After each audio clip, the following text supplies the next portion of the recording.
Hi guys, and welcome back to the Movement to Love. Today I'm going to talk to you a little bit about a woman's perspective on abandonment issues.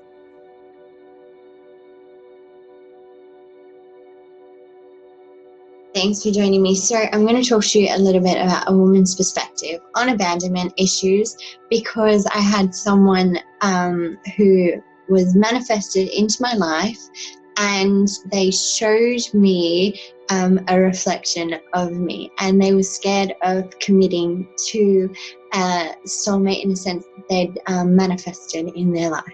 And they were telling me a little bit about the backstory towards it, and actually it sounded a lot like some of the things that I had discovered about myself also.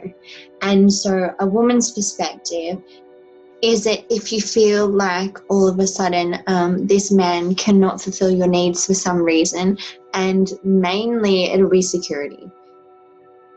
9 times out of 10, I reckon it's security, to be honest, because I write about this in the Movement to Love, and that women are more connected to that fifth density, so that fifth dimension of your being, so the intuitive side.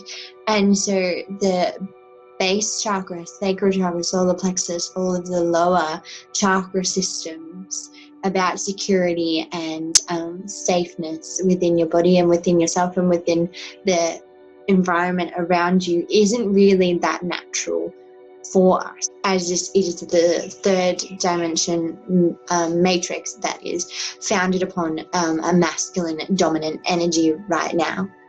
And so as soon as a man kind of comes in and they give off something that might not fulfill our needs for that lower density vibration, we tend to take control of that situation more as a woman and go into that kind of masculine energy, and we're just like, it's easier just to control this situation, and I'm going to control it, and I'm going to cut it off right now. And the reason that you kind of cut it off is because you obviously have a little bit of triggers or trauma down there in that kind of base chakra and around you, and the security and the safeness from something. And it could be even ancestral from another past life, or it could be something from this life, or it could be something from the next life, because time doesn't exist once you tap into the higher dimensions. But all of this affects your aura and your Taurus, and it affects your chakras, and it affects your mind, and it affects your body. And so your body goes into this fight or flight. Are they going to fulfill my needs in that area or not? And if they're not, and you have a belief system behind it that they're not going to fulfill your needs from the expectations that you have about it, then you take control of that situation, and you're like, it's easier just to, cut this thing off. I'm going to take control of it because I don't want to get hurt. So this is the tool of vulnerability as well, which is in the Movement to Love.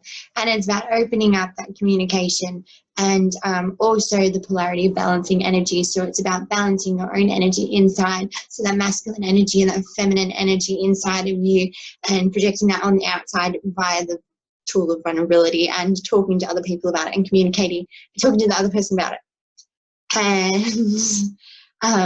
just being honest about why you believe that it may or may not have triggered you inside, and how to alchemize that and come into a more harmonious kind of union within yourself, and it will reflect on the outer. And so I hope that shed some light on it for you, and thank you for joining me, and may love guide you always and forever back into a harmonious union with yourself.